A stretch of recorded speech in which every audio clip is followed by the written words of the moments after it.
By May 1941, Britain and Germany had been at war for more than 18 months. At sea in the Atlantic Ocean, Germany's submarines were sinking British shipping, and Britain's Royal Navy was battling to counter this U-boat menace. In spring 1941, a new German combatant entered the fray, the 50,000-ton battleship Bismarck. For Britain, winning the war at sea was key to both protecting the nation from invasion and to any future Allied victory. Keeping shipping lanes open was vital. Nazi Germany's leaders knew that cutting Britain's sea lines of communication would be an important strategic aim. In January 1939, Adolf Hitler approved Plan Z, which would have created a large German surface fleet and a large submarine force. But the plan would have taken until the late 1940s to be completed and assumed that there would be no imminent war with Britain. When Britain declared war following Germany's invasion of Poland, Plan Z was quickly abandoned. The demands of a global conflict would force the Royal Navy to spread its ships across the world, but it would still outnumber the Germans' marina. Construction of the battleship Bismarck had begun in July 1936, and so the project survived the cancellation of Plan Z. Launched in February 1939, Bismarck was a formidable warship. Armed with 8 huge 15-inch guns and with dozens of smaller artillery pieces, she was protected by an armored belt more than 12 in thick. Despite this heavy armor and armament, Bismarck was capable of a top speed of 30 knots and a range almost 9,000 nautical miles. By the spring of 1941, Bismarck was ready to mount her first operation. Accompanied by the heavy cruiser Prince Eugen, Bismarck's mission was to break out into the Atlantic to raid Britain's sea lanes.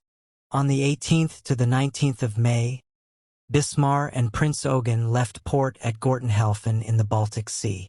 Soon after, they were spotted by a neutral, Swedish warship and by Swedish aircraft. Thanks to a tip-off to the local British naval attaché, the British Admiralty was soon informed. And when the 2 German ships halted on the Norwegian coast, they were photographed by British Spitfire reconnaissance aircraft. Early on the 22nd of May, the German ships left Norway, heading for the Atlantic Ocean via the Denmark Strait between Greenland and Iceland. In response, the Royal Navy dispatched the famous old battlecruiser HMS Hood and the brand-new battleship HMS Prince of Wales to intercept. Later that evening, Admiral John Tvy, commanding the Royal Navy's home fleet, put to sea in the battleship HMS King George V with the aircraft carrier HMS Victorious and escorts. On the 23rd of May, the British heavy cruiser HMS Suffolk on patrol in the Denmark Strait sighted Bismarck off the coast of Greenland. Suffolk was later joined by HMS Norfolk, another heavy cruiser. Bismarck opened fire on Norfolk, but didn't score any hits. At dawn on the 24th of May, HMS Hood and HMS Prince of Wales intercepted Bismarck and Prince Eugen. Admiral Lancelot Holland in HMS Hood decided to attack immediately. The Battle of Denmark Strait began. At first, the German ships held their fire as salvos of British heavy shells started landing around Bismarck. Bismarck's gunnery officer requested permission from Admiral Likens to open music fire. After asking several times without their answer, Bismarck's captain, Ernst Linderman, replied, "I'm not letting my ship get shot out from under my ass. Open fire." The German fire soon proved deadly. After just a few salvos, a 15-inch shell from Bismarck struck Hood, igniting an enormous plume of flame and triggered a catastrophic explosion.